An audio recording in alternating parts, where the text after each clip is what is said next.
The creating soul. Pre-Prophetic cinema. The unceasing song of the soul. Creation, revelation, and redemption. At the core of the revolutionary thought of Rav Kook, the concept of soulful creation stands not as a peripheral activity or an acquired talent, but as a fundamental state of being, a direct expression of the soul's divine essence. This perspective views creative activity as the key to understanding profound processes within the individual psyche, the destiny of the nation of Israel, and the entire cosmic purpose, Tachlit. Part 1. Soulful creation and the creating soul. The fountain and the lightning bolts. The ontology of the creating soul. The soulful self versus the psychological ego. At the foundation of Rav Kook's doctrine of creation lies a radical distinction between two levels of human identity: the acquired psychological ego, the product of experiences and emotions that form a personality, and the soulful essential selfhood, atzmiot, an original entity described in Hebrew as Chelek Eloha Mima'al, veritably a portion of the divine from above, which is not constructed but revealed. This selfhood is the deepest, unique layer of the soul neshama, constituting the source of its authenticity and creative power. From this vantage point, soulful creation is not self-expression of the acquired ego, but the self-revelation of the neshama. It is not an invention ex nihilo, but an appearance or emergence, hofah, of what always exists in the depths. The soul's essential nature is defined as a constant and unceasing thirst for its source. This thirst is not an expression of lack, but of infinite divine abundance seeking revelation in the world. Creation is the language through which the soul speaks its infinite longings for its divine source. The inner spark of the soul is the foundation of original thought. All external study only fans the flames of this spark. But if it is not given space to appear in its own light, then all that comes to him from the outside will be of no avail. The soul always sings, creation as a natural state of being. The most revolutionary principle in Rav Kook's theory of creation is the assertion that creation is not an effortful act, but the natural, constant, and spontaneous state of the soul. The soul, by its very nature, always sings, and always pours out its waters. The flow of innovation never stops, and it beats at a pace of constant renewal. This concept challenges classic models of creativity, which are based on intellectual effort, emotional outburst, or rare inspiration coming from outside. Rav Kook bases his view on the paradigm of divine creation itself, which was made without labor and without end. The soul, being divine in essence, carries within itself the same creative nature. It operates from an inner abundance, like a spring that flows naturally, and not like a pump that requires external force. Rabbi Uri Sharkey demonstrates this principle through the figure of the holy Ari, who, according to tradition, could not commit his Torah to writing because innovation flowed from him constantly, at a faster rate than the physical ability of writing. It follows from this that creative inertia and stagnation are not the natural state of the soul, but rather a symptom of disconnection from its source, which results from the fact that the creator thinks that creation is labor. The soul's essential nature is defined as a constant and unceasing thirst for its source. This thirst is not an expression of lack, but of infinite divine abundance seeking revelation in the world. Creation is the language through which the soul speaks its infinite longings for its divine source. The inner spark of the soul is the foundation of original thought. All external study only fans the flames of this spark.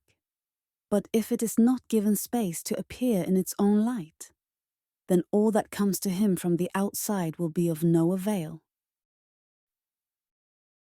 Resolving the paradox of the fountain and the lightning bolts. Alongside the image of the constant fountain, the experience of creation is also described as a stormy, fragmented dynamic of lightning bolts. The divine thought appears, is grasped for a moment, and immediately recedes, in the manner of Ratzovashov, running and returning, a key Kabbalistic concept describing the dynamic ebb and flow of energy. Like the appearance of a flash, the contradiction is not in the source but in the reception. The fountain is the ontological reality of the soul, an infinite divine stream.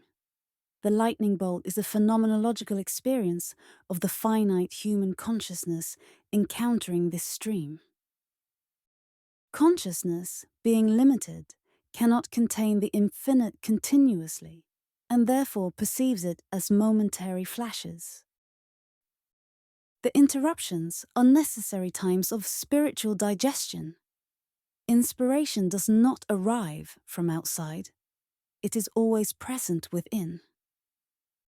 The Creator's challenge is to expand and refine their conscious vessels to contain more of the existing flow. A creative block is thus understood as a blockage in the channel between the soul and consciousness. And man must elevate himself to the height of meeting his soul. The crucible of the spirit, the phenomenology of the creative process. Great are the pangs of creation, the dialectic of suffering and pleasure.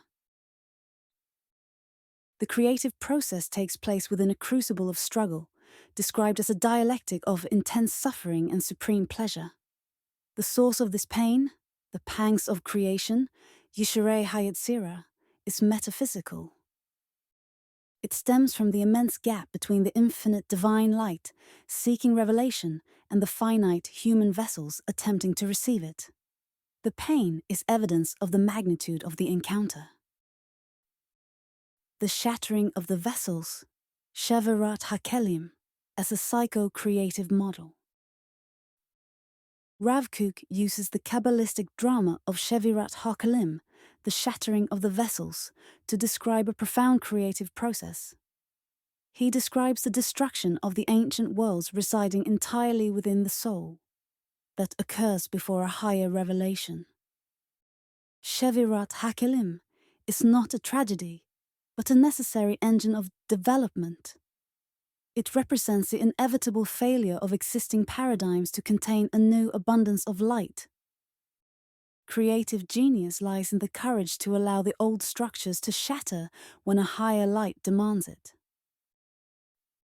The chaos and negative emotions accompanying deep creation are the raw energy of tohu, primordial chaos, unformed potential that must be harnessed and rectified. Through tikkun, restoration, rectification. Rav Kook's doctrine offers a philosophy of crisis, teaching the Creator to see disintegration as an opportunity to ascend to a higher level of construction and tikkun. From tohu to tikkun, the journey of the idea. A creative idea is born as a nebulous quality, vague, pre-verbal, yet potent. The creative process is a journey of clarification, moving the idea from its raw state of tohu to a luminous clarity, aspa claria me'ira, literally an illuminating lens.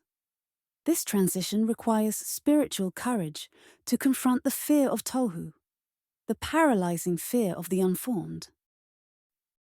The orchestra of the soul, the forces active in creation. The will, Ratzon, the foundational force. Deeper than the intellect and the imagination stands the will, Ratzon. It is the foundation of life. The peak of creation is the unification of the private will with the general divine will, a state in which the person becomes an active partner in the act of genesis. The power of the righteous, tzaddikim, to create worlds, stems from the perfection of their ratzon. The intellect, seichel, and the imagination, koch hamadameh, dialogue and struggle. The dynamic relationship between these two forces is the heart of the creative process. They are in constant fermentation, clashing, and from this, all the spiritual aspects of man are renewed. Imagination, koch hamadameh, is the breakthrough force, perceiving holistic and supra-rational visions. The intellect, seichel, is the analytical force, giving structure and form to the visions of the imagination. Imagination must be refined by holiness, kedusha, lest it become a source of delusion. The intellect must receive inspiration from a higher source lest it be barren. The speculative worlds, olamot hahashariyim, the common source. All faculties of the soul emanate from a single higher source, the speculative worlds. This concept, drawn from the Zohar, refers to a pre-rational state of intuition, a space of infinite potential, where the laws of logic have not yet crystallized. The authentic creator is called to sail through all the expanses of these worlds to draw the raw materials of their creation. The intellect, reason, and the imagination, imaginative power, the dialogue and the struggle. The dynamic relationship between these two forces is at the heart of the creative process. They are described as being in constant fermentation, stirring into each other, and out of this ferment, all aspects of man's spirituality are renewed. Imagination is the penetrating synthetic force, the non-illuminating speculum, which captures holistic and supra-intellectual visions. It animates the world in its spiritual nature. The intellect, on the other hand, is the analytical, logical force that gives structure, order, and form to the wild visions of the imagination. It is the body for the soul of the imagination, and it is what builds the systems of halakha. The imagination must be purified and guided by holiness so that it does not become a source of delusion and falsehood. The intellect, for its part, must receive inspiration from a higher source so that it does not become barren and lifeless. The hypothetical worlds, the common origin of mental powers. All the powers of the soul are not separate entities, but rather delegations from a single ancient and higher source, the hypothetical worlds. This concept, taken from the Zohar, refers to a pre-rational state of consciousness of intuition, hypothesis, a space of infinite potential, in which the laws of logic familiar to us have not yet taken shape. The authentic creator is called to navigate all the spaces of these worlds, whether quantitatively or qualitatively, in order to draw from them the raw materials for his creation, and only then to process them with the tools of reason and imagination. Absolute freedom of thought, the ability to think even thoughts that seem like a bigger part of everything, is a necessary condition for great creation. Part 2, Revelation, Unveiling and the Appearance of the Soul. Let the prisoners go free, the essence of soulful revelation. Terminological distinctions. In Rav Kook's writings, the terms appearance, hofa'ah, unveiling, gilui, and revelation, hitgalut, map the development of consciousness. Appearance, hofa'ah, describes the initial eruption of the soulful light into consciousness. Unveiling, gilui, refers to the active process of exposing what was covered. Revelation, hitgalut, is the highest term, describing the full encounter with the divine light in the soul, a state of prophetic consciousness. Revelation as a natural process. The soul holds inner divine knowledge. Revelation is the process by which this knowledge moves from potential to actual. This is not an external miracle, but the natural development of the soul when conditions ripen. It is described like the sun breaking through the clouds. The light is always there. The work is to disperse the concealment. Creation as the external expression of inner revelation. Revelation and creation are two aspects of the same essential process. Revelation is the inner experience of absorbing the light of the soul. Creation is the external act of giving form and expression to this light. As noted, it is impossible to stop creation from one whose soul is always creative by nature. Creation is the necessary and joyful result of the revelation of the soul. Preparing the vessels, the moral and practical conditions for revelation. Removing the stumbling blocks, the role of purification, tahara. Revelation demands purification, tahara.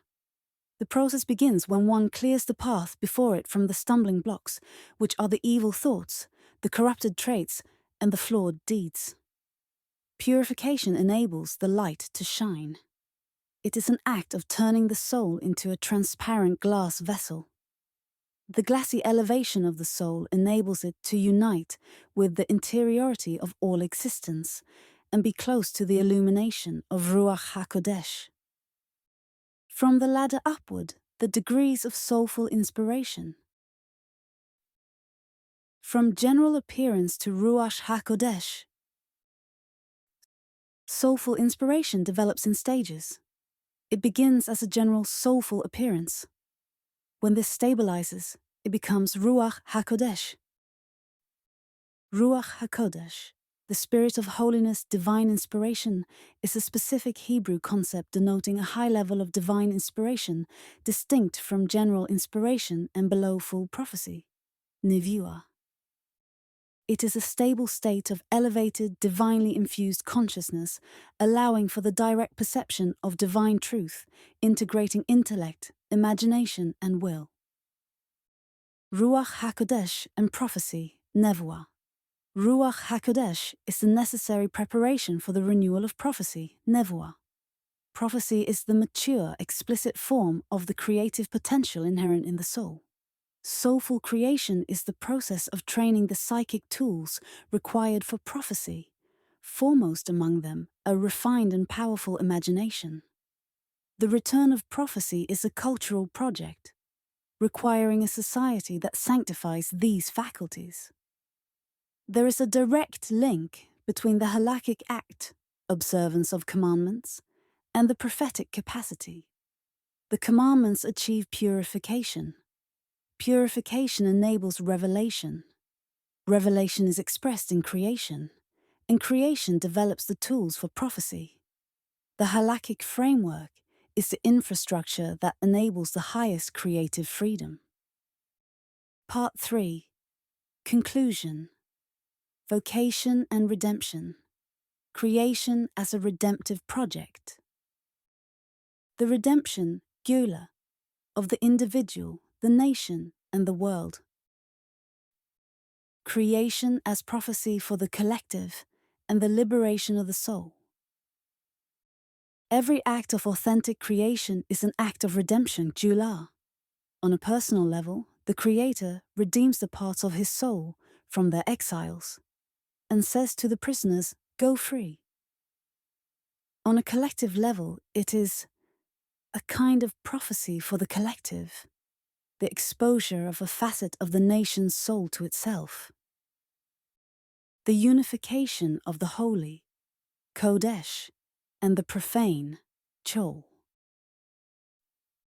Redemptive creation does not flee from the physical world, but penetrates and sanctifies it. Its goal is not to abolish the profane, Chol, but to build the holy, Kodesh, upon a foundation of the profane, full of strength. It strives to show how the spirit of divine life walks in all the ways of life, transforming all spheres of life into a sanctuary. The air of the land of Israel makes wise, the ideal space for complete revelation. The metaphysical role of the land of Israel, Eretz Yisrael. The connection between creation, redemption, and prophecy reaches its peak in the land of Israel, Eretz Yisrael. The land has a unique spiritual atmosphere. The air of the land of Israel, Avira Deretz Yisrael, which enables the highest revelation. The imagination of the land of Israel is clear and bright, prepared for the explanation of prophecy and its lights. The soul of the nation can reach its complete expression only on its own soil. The ontological connection between the nation's revival, creation, and prophecy. The physical return to the land is a necessary condition for the spiritual revival. The Torah of the land of Israel is awakening, along with the revival of the building. The land is an active participant in creation. It is the hardware specifically designed to run the unique software of the Israeli soul. The Creator as partner in the act of Genesis. Rav Kook's vision places artistic creation at the center of the theological drama of redemption, Geula. The artist and the thinker receive a priestly role, and the studio becomes a kind of minor sanctuary, Mikdash Me'at. The journey begins with the recognition of the divine selfhood of the soul. This core seeks expression through appearance, hofa'ah, requiring moral purification. This revelation is expressed as soulful creation, an effortless expression integrating intellect and imagination. The ultimate goal is the full integration of Kodesh and Chol, where the inner light of the soul sanctifies every aspect of life. This process lays the foundation for a renewed prophetic culture, where the voice of God is heard not as an external command, but as the deepest song of the soul itself. In this, the physical building of the land and the spiritual creation become two sides of the same coin, both necessary for the realization of Israel's destiny to be a channel of divine revelation to the entire world.